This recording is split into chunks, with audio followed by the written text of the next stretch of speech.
American Tower Corp., stock ticker AMT, is a real estate investment trust that owns, operates, and develops broadcast communications infrastructure across the world. Founded in 1995, American Tower is now a $75 billion by market cap real estate infrastructure giant that employs more than 6,000 people.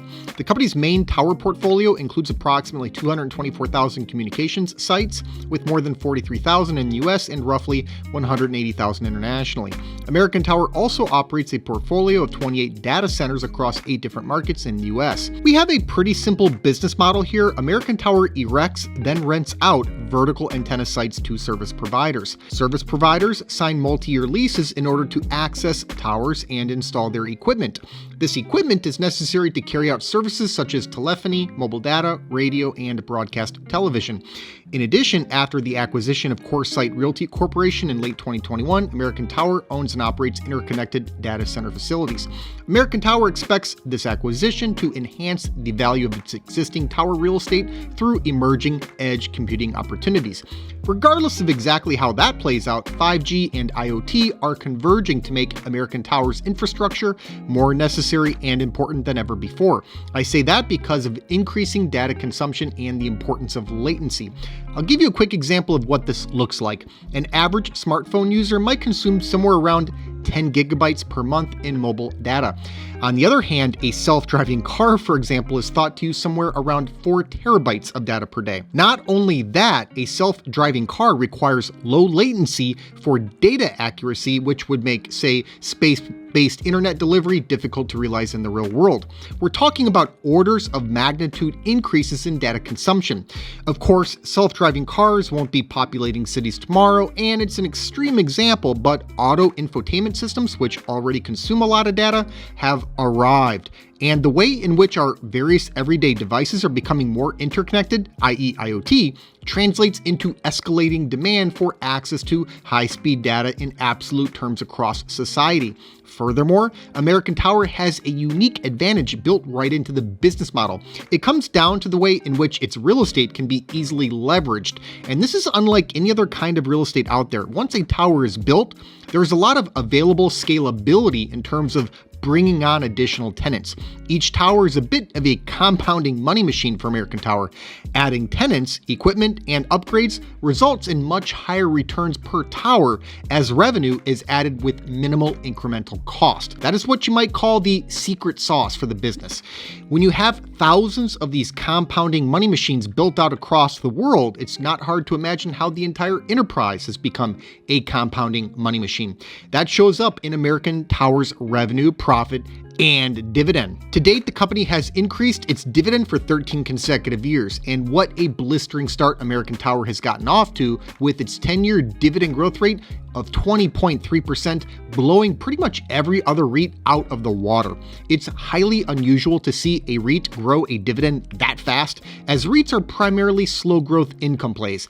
That said, because of the unique growth profile, American Tower's stock has historically featured a relatively light yield, but not now, largely because of the stock's near 50% drawdown from its all-time high reached in 2021.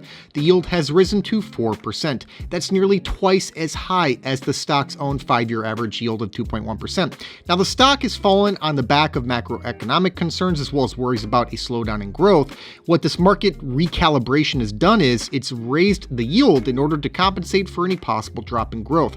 However, the current dividend is still 10.2% higher than it was 1 year ago, indicating there's still plenty of growth in the tank here. And with the payout ratio sitting at 66.8% based on midpoint guidance for this year's adjusted funds from operations per share, the dividend remains a healthy one. This is a rare REIT that features both high growth and a relatively high yield, meaning all kinds of dividend growth investors could be satisfied by what's being offered. Looking at business growth, American Tower moved its revenue from $3.4 billion in fiscal year 2013 to $10.7 billion in fiscal year 2022. That's a compound annual growth rate of 13.6%.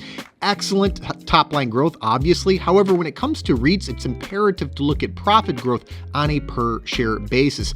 That's because REITs use debt and equity to fund growth, as they're legally required to distribute at least 90% of their taxable earnings to shareholders. This circles back around to the point I made on REITs earlier, being income plays, and the limitations around internal funding for growth means tapping equity by issuing shares results in dilution. That tends to create distortion between absolute revenue growth and profit growth relative to shares outstanding. Also, when assessing profit for a REIT, we want to use funds from operations instead of normal earnings. Funds from operations, or adjusted funds from operations, is a measure of cash generated by a REIT, which adds depreciation and amortization expenses back to earnings.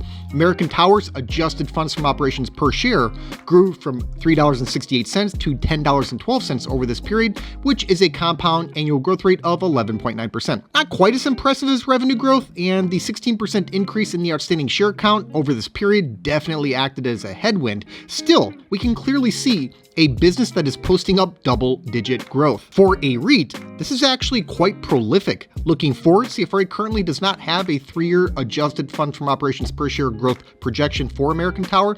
It's unfortunate, as I do like to line up the proven past with a future forecast. However, I think this passage from CFRA sums things up nicely, and I quote, "American Tower will likely benefit long-term, in our view, from demand from U.S. wireless carriers as growth in mobile data traffic remains robust and new spectrum deployments take place," unquote. CFRA also adds this, again, and I quote, "We are optimistic about long-term demand driven by mobile video growth, unlimited data plans, and build-outs in mid-spectrum 5G bands. International markets pose the greatest growth opportunity for American Tower moving forward by our analysis.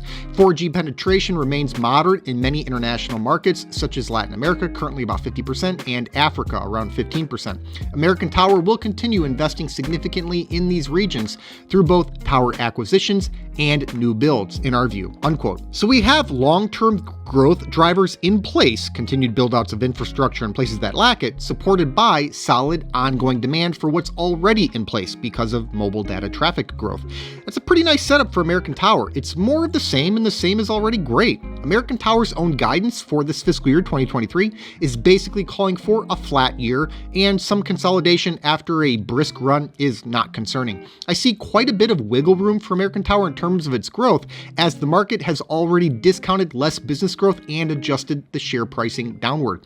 If American Tower can just grow its adjusted funds from operations per share and dividend at just a high single-digit rate from here, well below long-term trends, that would still be enough to make sense of an investment due to the fact that the yield is nearly twice as high as it has been. The stock offers REIT-like yield with compounder-like growth, which is awfully appealing. Moving over to the balance sheet, American Tower has a good financial position for a REIT.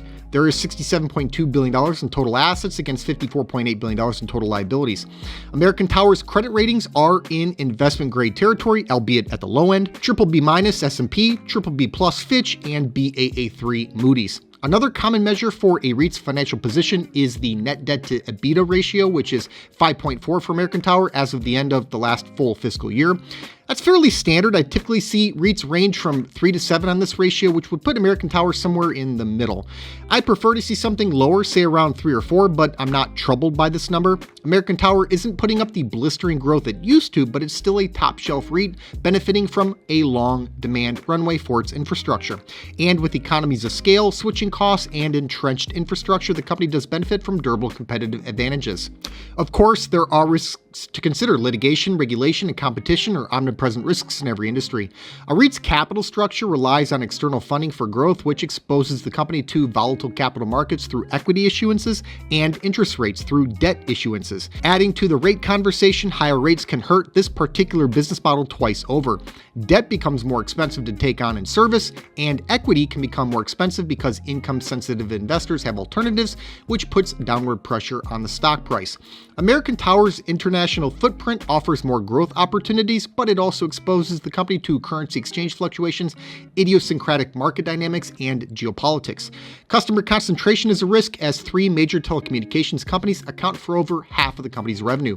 American Tower's massive scale is an advantage, but it also introduces questions around future growth and the law of large numbers. LEO satellites present a technological risk, as the possible viability of these satellites as an antenna alternative in the future could make towers obsolete. Most of these risks are common for a REIT, yet this REIT has been anything but common for a long time now, and the current valuation after a recent severe correction in the stock's price is also uncommon. The forward price to adjusted funds from operations ratio is 16.7. That is very low relative to the growth that American Tower has been putting up. For a REIT that has enjoyed lofty multiples for years, this is a major fall from grace. The price to cash flow ratio of 17.2 is well off of the stock's own 5-year average price to cash flow ratio of 25.7. And the yield, as noted earlier, is significantly higher than its own recent historical average. I valued shares using a dividend discount model analysis. I factored in a 10% discount rate and a long-term dividend growth rate of 6.5%. While that may be slightly high for what I'd usually allow for when dealing with a REIT, it's actually on the low end of what I'd ordinarily allow for in a general model. I'm accounting for the unusual quality and growth that American Tower has demonstrated over a sustained period of time, which has bled down into outstanding dividend growth. However, I'm also acknowledging the inherent issues that plague REITs, including consistent debt issuances and equity dilution. I really do believe that American Tower can make good on this level of dividend growth at least, which would actually be quite the come down for American Tower's remarkable past. The payout ratio remains reasonable, and recent dividend raises have been encouraging. I like to err on the side of caution, and I'd argue I'm doing just that here. The dividend discount model analysis gives me a fair value of $197.18. The reason I use a dividend discount model analysis is because a business is ultimately equal to the sum of all the future cash flow it can provide. The dividend discount model analysis is a tailored version of the discounted cash flow model analysis, as it simply substitutes dividends and dividend growth for cash flow growth. It then discounts those future dividends back to the present day to account for the time value money, since a dollar tomorrow is not worth the same amount as a dollar today. I find it to be a fairly accurate way to value dividend growth stocks. Morningstar rates AMT as a 4-star stock with a fair value estimate of $225. CFRE rates AMT as a 4-star buy with a 12-month target price of $215. As you can see, I did come out low. Perhaps I was being too cautious. Averaging the three numbers out gives us a final valuation of $212.39, which would indicate the stock is possibly 24% undervalued. Here's the bottom line, guys. American Tower Corp is a unique REIT that should benefit from rising demand for mobile data and the infrastructure required to make sure that high-speed mobile data can be delivered. With a market-smashing yield, a reasonable payout ratio, double-digit dividend growth, more than 10 consecutive years of dividend increases, and the potential that shares are 24% undervalued, deal-seeking dividend growth investors looking for a rare combination of yield and growth from a REIT ought to have their eyes on this name. And now for a special news announcement. Microsoft Corp, stock ticker MSFT, just reported a fantastic Q1, easily beating on both the top line and bottom line. Revenue was up 12.8% year over year. Earnings per share grew by 27.2% year over year. Cash and cash equivalents more than doubled to over $80 billion. This juggernaut is about as close to a must-own as it gets for serious long-term dividend growth investors. The yield isn't super high, nor should it be. The stock isn't cheap, nor should it be. But for quality, growth, and total return, it's hard to beat Microsoft. Thanks so much for watching. I hope you enjoyed today's video. Give us a like if you did. And let us know in the comments what you think about this stock. Please make sure to subscribe to the channel and ring that notification bell so you don't miss out on new content.